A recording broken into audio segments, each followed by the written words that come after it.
নমস্কার বন্ধুরা, আজ আপনাদের সাথে শেয়ার করতে চলেছি মাটির উনুনে কাঠের জালে চিকেন কষা রেসিপি। আপনারা প্রথম থেকে পুরো ভিডিওটা শেষ পর্যন্ত দেখতে থাকুন। ভালো লাগলে একটা লাইক দিয়ে পাশে থাকুন ও বন্ধুদের সাথে শেয়ার করে দিন। চলুন তাহলে শুরু করি। সবার প্রথমে দেখুন একটা ভাজা মশলা বানিয়ে নেব। তার জন্য সামান্য কিছু উপকরণ নিয়েছি। শুকনো লঙ্কা, 5 ফোড়ন, দারচিনি, এলাচ, গোটা জিরে আর সর্ষে নিয়েছি, গোলমরিচ নিয়েছি, লবঙ্গ নিয়েছি। দেখুন একটু শুকনো কড়াই গরম করে নিচ্ছি। তার আগে যদি কোনো বন্ধু আমার চ্যানেলে নতুন হয়ে থাকেন, চ্যানেলটি সাবস্ক্রাইব করে বেল আইকন হলে সেট করে দিন সবার প্রথমে আমার রেসিপি পেতে। তো দেখুন বন্ধুরা, একটু নাড়াচাড়া করে ভালোভাবে ভেজে নিচ্ছি। খুব বেশি আঁচ দেওয়া যাবে না, তাহলে কিন্তু পুড়ে যাবে। এতে মশলাটা কিন্তু সেন্টটাও নষ্ট হয়ে যাবে। দেখুন ভেজে নিয়ে এটা মিক্সিতেও গুঁড়ো করতে পারেন কিংবা কড়াইতেও শিলনোড়াতেও গুঁড়ো করে নিতে পারেন। আর এটা আমিষ বা নিরামিষ যে কোনো সবজিতেই কিন্তু দিলে খুবই টেস্ট হয়। তো দেখুন এখানে চিকেন ভালোভাবে 500 গ্রাম চিকেন আমি ধুয়ে নিয়েছি। দেখুন শিলে বাটা মশলায় বানাবো। এ দেখুন আদা, জিরে, গোলমরিচ, রসুন বেটে নিয়েছি। এখানে লেবুর রস কিছুটা আমি দিয়ে দিচ্ছি চিকেনে। খুবই টেস্টি চিকেন কষা রেসিপি। এ দেখুন লেবু দিয়ে দিয়েছি। আর এদিকে দেখুন উনুনে কড়াই বসিয়েছিলাম, সাধারণ পরিমাণে সাদা তেল দিয়েছি আর কিছুটা পেঁয়াজ কুচি নিয়েছি। পেঁয়াজটা এখন ভেজে নেব একটু লাল লাল করে। আমরা গ্যাসে রান্না করি, কিন্তু মাটির উনুনে চিকেন রান্না করলে কিন্তু তার টেস্ট কিন্তু হেভি হয়। তো দেখুন বন্ধুরা, আমি বাটিতে মশলাটা কুড়িয়ে নিয়েছি। রসুন বাটা, আদা, জিরে, গোলমরিচ, কাঁচা লঙ্কা বাটা আর পেঁয়াজটা একটু বেশ কিছুক্ষণ সময় নিয়ে দেখুন আমি ভেজে নিচ্ছি। খুব বেশি জাল দিলে কিন্তু পেঁয়াজটা পুড়ে যেতে পারে, এজন্য হালকা আঁচ জাল দিয়েছি। নাড়াচাড়া করে পেঁয়াজটা একটু লাল লাল আমি ভেজে নিচ্ছি। এমনিতে অন্যদিন চিকেন বানাই তাড়াহুড়ো করে, কিন্তু আজ তো রবিবার, আজকে ছুটির দিন। ছুটির দিনে চিকেনটা একটু কিন্তু ভালোভাবে বানাতে হয়, ধীরে সুস্থে সময় নিয়ে চিকেন বানালে কিন্তু চিকেনের স্বাদ কিন্তু হেভি টেস্ট হয়। তো দেখুন বন্ধুরা, লাল লাল চিকেনটা আমি পেঁয়াজ কুচিটা ভেজে নিয়েছি। এখন দেখুন মশলা বেটেছিলাম, প্রথমে মশলাটা দিয়ে দিলাম। ভালোভাবে পেঁয়াজের সাথে দেখুন মিশিয়ে নিচ্ছি আর নাড়াচাড়া করে মশলা একটু ভেজে নিচ্ছি। আজ চিকেন বানাবো আমি অন্যরকম পদ্ধতিতে। এই পদ্ধতিতে যদি চিকেন বানানো হয়, চিকেনের স্বাদ কিন্তু অনেক বেড়ে যায়।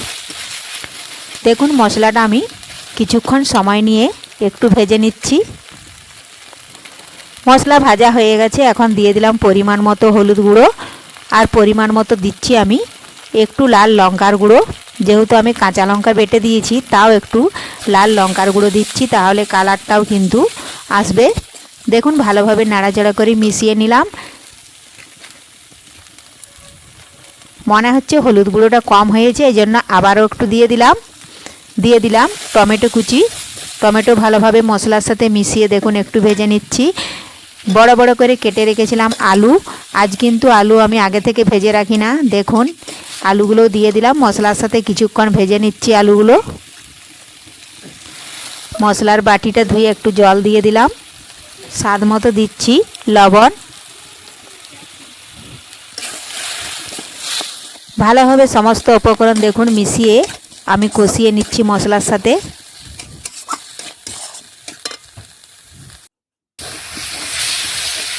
তো এই মুহূর্তে দেখুন আমার মশলা কিন্তু ভালোভাবে কষানো হয়ে গেছে আর আলুগুলোও কিন্তু মশলার সাথে দেখুন আমি ভেজে নিয়েছি। এখন আমি চিকেনটা যে লেবু মাখিয়ে রেখেছিলাম, সেই চিকেনটা দেখুন আমি ঢেলে দিচ্ছি। এই দেখুন ঢেলে দিচ্ছি। এখন ভালোভাবে নাড়াচাড়া করে চিকেনটাও দেখুন মশলার সাথে মিশিয়ে নেব। এইভাবে বেশ কিছুক্ষণ সময় নিয়ে দেখুন মেশাতেই কিন্তু চিকেনটা একটু ভাজাও হয়ে যাবে।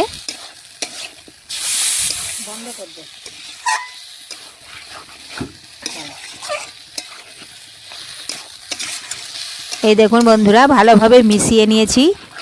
আবারও কিছুক্ষণ দেখুন মিশিয়ে আমি রান্না করে নিচ্ছি।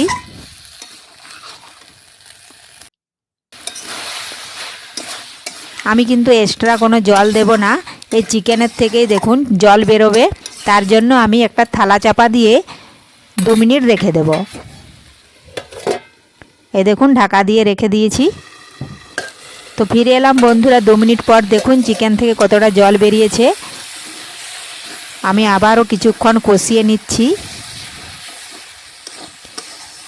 চিকেনের গায়ে যেটুকু জল আছে সেটাও কিন্তু দেখুন এইভাবে নাড়াচাড়া করে আমি কষিয়ে নিচ্ছি।